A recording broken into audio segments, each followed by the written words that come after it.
નમસ્કાર. ધોરણ 5 વિષય પર્યાવરણ અને એના એકમ નંબર 21, જેનું નામ છે જેવા પિતા તેવી દીકરી, જેના સ્વાધ્યાયન પોથી સોલ્યુશન માર્ગદર્શનમાં તમારું સ્વાગત છે.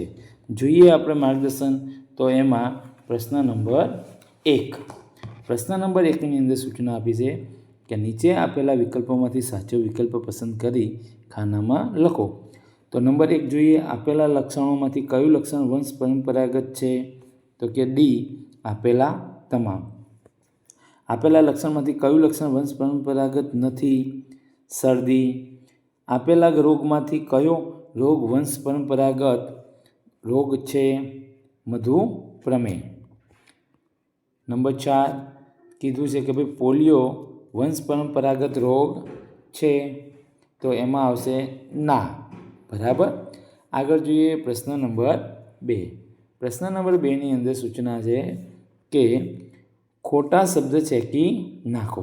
આપણે ખોટો શબ્દ ચેકી નાખવાનો. તો પહેલાંમાં જે ચેકવાનો છે એ શબ્દ બોલીએ છીએ આપણે કે મધુપ્રમેહ વંશ પરંપરાગત રોગ છે, તો શું નથી? તો નથી એ ચેકી નાખવાનું છે. ઉંમર ચેકી નાખો, ઊંચાઈ વંશ પરંપરાગત લક્ષણ છે. પોલિયો ચેકી નાખો, મધુપ્રમેહ વંશ પરંપરાગત રોગ છે. જીયા અને પ્રિયાને સંગીતનો શોખ અલગ અલગ હશે. બરાબર. આગળ જોઈએ પ્રશ્ન નંબર 3.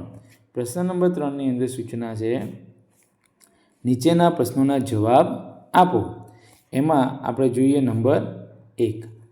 કયા લક્ષણો આપણા તથા માતા પિતાના સમાન હોઈ શકે? નાક, વાળ, રંગ, અવાજ, ઊંચાઈ વગેરે સમાન હોઈ શકે. નંબર 2. કયા રોગો વંશ પરંપરાગત રોગો તરીકે ઓળખાય છે?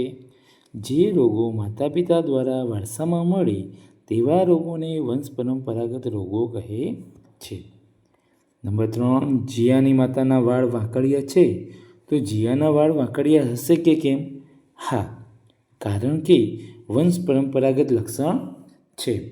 અને નંબર 4. તમારી બહેન સારું સંગીત ગાય છે, તો શું તમે પણ ચોક્કસ સારું ગાઈ શકો છો? કેમ? ના, કારણ કે સંગીત વારસામાં મળતું લક્ષણ નથી. આગળ જોઈએ પ્રશ્ન નંબર 4.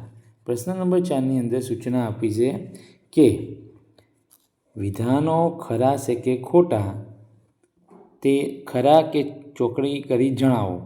એમાં જોઈએ આપણે નંબર 1. તો કે ભાઈ ઉધરસ વંશ પરંપરાગત રોગ છે. ખોટું. આપણા વાળનો રંગ એ વંશ પરંપરાગત લક્ષણ છે. સાચું. રમેશ અને જયેશ બે ભાઈઓ છે. રમેશ ભણવામાં હોશિયાર છે અને જયેશ પણ ચોક્કસ ભણવામાં હોશિયાર હશે. ખોટું. જીયાની માતાનું નાક અને તેનું નાક મળતું આવે છે. સાચું. આગળ જોઈએ પ્રશ્ન નંબર 5. પ્રશ્ન નંબર 5ની અંદર અહીંયા આપણને કહેવામાં આવ્યું છે કે આપેલા કોષ્ટકમાંથી વંશ પરંપરાગત લક્ષણો અને બિનવંશ પરંપરાગત લક્ષણો શોધો અને તેને નીચે લખો. હવે અહીંયા આપણે શોધવાના છે. તમને અહીંયા શોધીને અમુક શોધી લીધા છે, જેમ કે અહીંયા કદ, ત્યાર પછી વાંચન, અહીંયા છે ઊંચાઈ, પોલિયો, ભાષા, તક, સંગીત, ગાલના ખંજન, મધુપ્રમેહ, અહીંયા નીચે આપેલો છે અવાજ. આ શોધ્યા પછી અહીંયા નીચે 2 પ્રશ્નોની વાત કરી છે, એના જવાબ આપણે આપવાનો પ્રયત્ન કરવાનો છે. એમાં જોઈએ તો નંબર 1 શું કીધું છે? તો કીધું છે કે ભાઈ વંશ પરંપરાગત લક્ષણો. કયા? વંશ પરંપરાગત લક્ષણો. તો કયા કયા હોઈ શકે? તો એમાં ઊંચાઈ, કદ, અવાજ, ગાલના ખંજન, મધુપ્રમેહ, નાક અને ભાષા. આગળ જોઈએ આપણે તો બિન પરંપરાગત લક્ષણો. પોલિયો, વાંચન, તક, ગીત વગેરે.